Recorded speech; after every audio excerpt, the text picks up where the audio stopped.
Merci d'être avec nous sur Radio J. Près de 43 ans après l'attentat contre la synagogue de la rue Copernic à Paris le 3 octobre 1980, on le rappelle, 4 morts, des dizaines de blessés, c'est le bilan.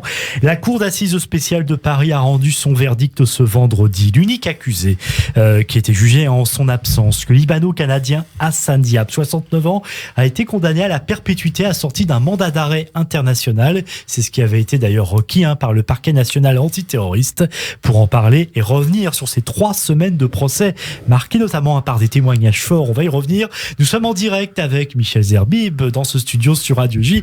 Il a suivi ce procès pour notre antenne. Bonjour Michel. Bonjour Christophe. Et merci d'être avec nous ce matin sur Radio J. On va d'abord bien sûr revenir donc sur ce verdict, réclusion criminelle à perpétuité pour Hassan Diab, le seul accusé de l'attentat, peine assortie d'un mandat d'arrêt pour ce Libano-Canadien qui vit désormais au Canada, qui n'était pas présent à ce procès. La question bien sûr qui se pose, la question numéro 1 maintenant, qui a cette réclusion à perpétuité, mais sérieux, c'est qu'est-ce qui va se passer ? Qu'est-ce qui va se passer concrètement à partir de maintenant ?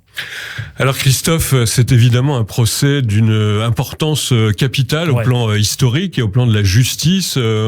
On va y revenir dans quelques instants, mais c'est vrai qu'il y a une question très pratique, très technique, très directe qui se pose. Le parquet avait annoncé qu'il lancerait un mandat d'arrêt international. C'est ce qui a été fait dès vendredi soir, dès l'annonce du verdict coupable pour Hassan Diab. Alors ça veut dire qu'aujourd'hui, la balle est aussi dans le camp du pays dans lequel se trouve celui qui a été condamné, Hassan Diab, condamné par contumace, puisqu'il se trouve en ce moment au Canada. Et on a eu cette réaction très importante, déjà, qui nous donne une idée de ce qui va se passer, celle du Premier ministre canadien Trudeau, qui dit « Nous examinerons attentivement les prochaines étapes de ce que le gouvernement choisit de faire, ce que les tribunaux choisissent de faire, mais nous serons toujours là pour défendre les Canadiens et leurs droits », dit donc le Premier ministre du Canada. Nous espérions que la raison emporterait, a dit de son côté Hassan Diab, devant la presse à Ottawa. Il parle encore une fois de Dreyfus et de Kafka, ce qui veut dire qu'aujourd'hui, la question est très importante. Est-ce que les Canadiens n'ont pas été échaudés une première fois par ce non-lieu qui avait été rendu en 2018 et qui avait permis la libération contre toute attente de Hassan Diab? Est-ce que les Canadiens vont jouer le jeu, si on peut dire, au plan du droit international, la coopération entre la France et le Canada? Rien n'est moins sûr à l'heure actuelle. Pour l'instant, on ne sait absolument pas, même si c'est vrai que dans le propos d'ailleurs de Justin Trudeau, il est un peu sur un entre-deux, il est un peu sur un en même temps. C'est-à-dire qu'il se sent effectivement redevable de la France de ce point de vue, mais en même temps, il dit aussi protéger les Canadiens, sachant qu'Hassan Diab est chargé de cours, je crois, au Canada, il est professeur d'université. Il est professeur, il est sociologue à Ottawa, au Canada. Beaucoup de comités de soutien se sont créés ces dernières années pour soutenir l'individu qui est considéré comme dans un déni de justice, qui est considéré comme quelqu'un qui est accusé à faux, qui est en fait victime d'une homonymie, qui n'a jamais été ni terroriste, ni même membre du FPLP, cette organisation terroriste très connue des années 70. Tout cela, il a voulu le monter. Il a été assisté, même en son absence, par des avocats, et pas n'importe lesquels, des avocats, des ténors du barreau comme William Bourdon, qui ont essayé de démontrer que l'individu n'était pas celui qui a été reconnu sur le portrait robot, qui a été aussi confondu par son écriture. On avait un peu raconté ça vendredi, justement, le passeport libanais, Christophe, ce fameux passeport libanais étonnant qui marquait son entrée dans les territoires européens entre le 30 septembre et le 7 octobre. C'est-à-dire, vous avez bien compris l'encadrement de ces dates, c'est-à-dire que le 3 octobre, vraisemblablement, il était en France et il pouvait commettre cet attentat en ayant d'abord acheté cette moto Suzuki et confectionné le TMT, cette charge de peintrite terrible qui signait d'ailleurs le style des attentats des années 70 du FPLP-OS, une organisation dissidente du FPLP de Georges Habash et une émanation d'ailleurs du Fatah de Yasser Arafat. En tous les cas, vous disiez peut-être c'était une surprise. Oui, c'est une surprise quand même que cette condamnation ait eu lieu en France. Ce n'était pas joué d'avance. C'est extrêmement important de le rappeler parce que on imaginait qu'il pouvait y avoir un non-lieu et dans ce cas-là, le parquet aurait fait appel de cette décision pour un nouveau procès. Réclusion donc à perpétuité, voilà pour Hassane Diab, assorti d'un mandat d'arrêt international. C'est donc aujourd'hui le point principal. C'est, vous nous disiez pour l'instant le flou le plus total. Sera-t-il extradé ou pas? S'il l'est, bien sûr, on en parlera, mais s'il l'est pas, ça fera aussi, bien sûr, et sans doute peut-être même polémique. En attendant le procès, donc, lui, c'est terminé. Malgré tout, c'est quand même un soulagement qui ait eu lieu.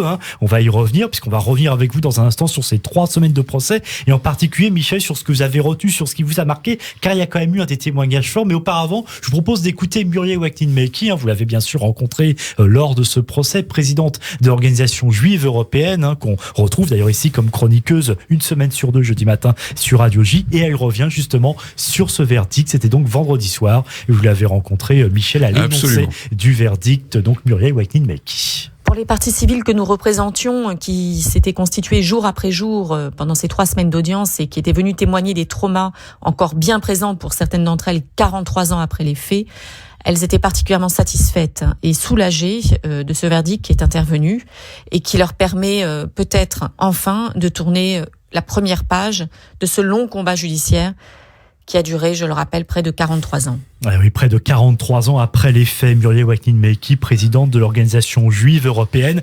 Mais si le procès a eu lieu, et bien donc maintenant on va essayer de savoir ce qui se passe avec cette extradition. On n'a sans doute pas fini de parler d'Hassane Diab. Alors on va revenir justement sur ces 3 semaines de procès. Michel, qu'est-ce que vous avez retenu? Qu'est-ce qui vous a marqué le plus au cours de ces débats?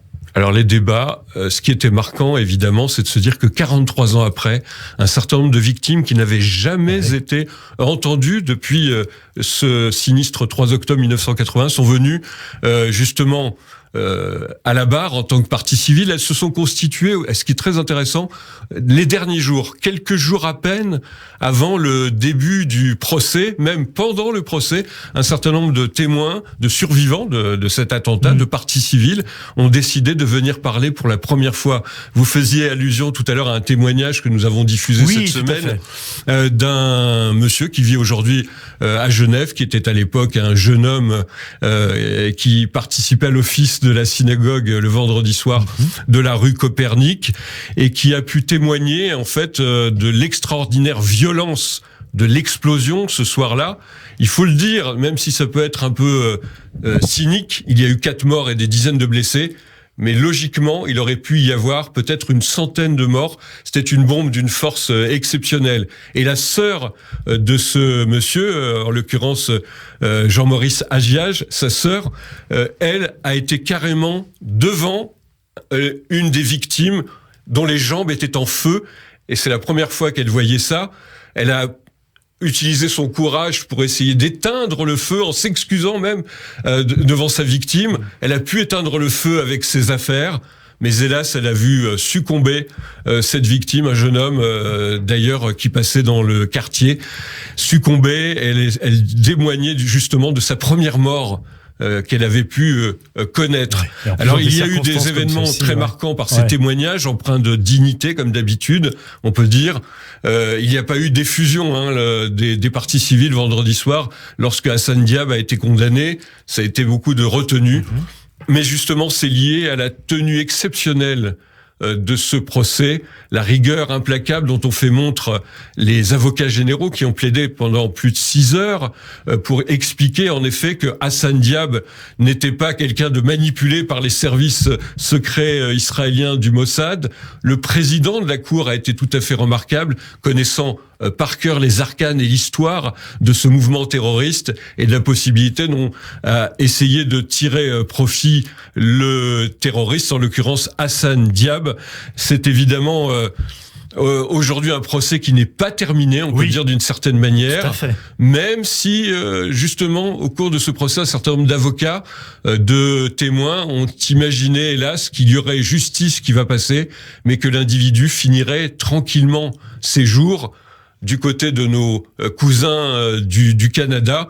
Là, la bataille ne fait que commencer et l'histoire est toujours en marche pour ce procès, vous savez, qui nous a ramenés dans ces années terribles, ces années de plomb, ces années 70, où à l'époque, on considérait que le terrorisme palestinien était en quelque sorte un péché véniel. D'ailleurs, effectivement, dans le témoignage de Monsieur Agiage, il pensait au début que c'était des gens du GUD, des gens d'extrême droite qui étaient même prêts, comme il disait, à aller leur faire la peau, effectivement, parce qu'effectivement, à l'époque, c'est ce qu'on pensait. C'était le point historique et très important, la piste néo-nazie.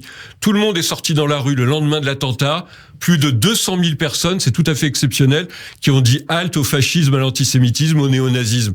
Or, on savait, les autorités françaises au plus haut niveau savaient déjà, dès le lendemain, qu'il fallait travailler sur la piste palestinienne.